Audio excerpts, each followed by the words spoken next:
चौकुळ गावाला सैनिकी परंपरा आहे आणि 4 शहीद जवान या गावाने दिले आहेत। आज त्यांच्या पत्नी चचाबाई आणि त्यांचे चिरंजीव यांनी अतिशय सुंदर असं स्मारक या गावामध्ये उभारलं आहे आणि त्याचबरोबर केवळ आपला अर्धकृती पुतळा उभारला नाही तर शहीदांचं स्मारक सुद्धा त्यांनी या ठिकाणी उभारलेलं आहे आणि ही एक अभिमानास्पद बाब आहे। मी त्या कुटुंबाचे मनापासून अभिनंदन करतो।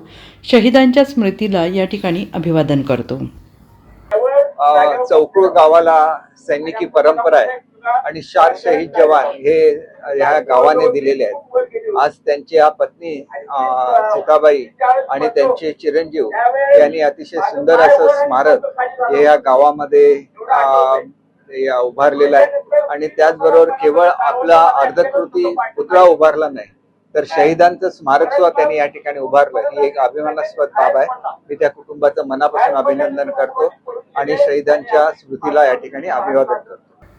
खरात प्रकरण हा सगळा राजकीय डाव आहे, नाहक बदनाम करायचा। आपल्याला माहीत नसतं कोण कसं आहे। एखाद्या मंदिरामध्ये गेल्यामुळे जर आपली ओळख वाढलेली असेल तर ती कशी व्यक्ती आपल्याला समजू शकत नाही। त्याच्यामुळे तर माझा या प्रकरणाशी काही संबंध नाही। माझी केवळ ओळख आहे आणि एवढंच नाही तर ती ओळखसुद्धा त्या ठिकाणी असलेल्या ईशानेश्वर मंदिरामुळे झाली आहे आणि ही सुद्धा वस्तुस्थिती आहे।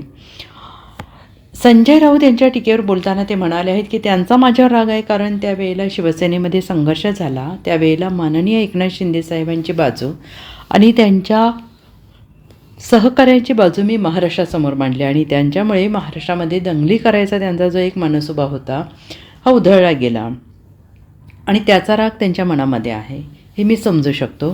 पण माझा काही संबंध नसताना सातत्यानं माझं नाव घेणं हे चुकीचं आहे आणि त्याच्यामुळे महाराष्ट्राची जनता या राजकीय षडयंत्राला बळी पडणार नाही याची मला खात्री आहे।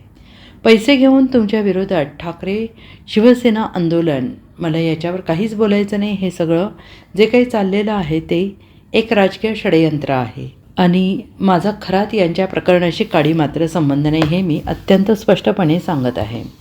हा सगळा राजकीय डाव आहे, नाहक बदनाम करायचं। आपल्याला माहिती नसतं कोण कसं आहे। एखाद्या मंदिरामध्ये गेल्यामुळे जर आपली ओळख झालेली असेल तर ती कशी व्यक्ती आपल्याला समजू शकत नाही। त्याच्यामुळे माझा त्यांच्या या प्रकरणाशी काहीही संबंध नाही।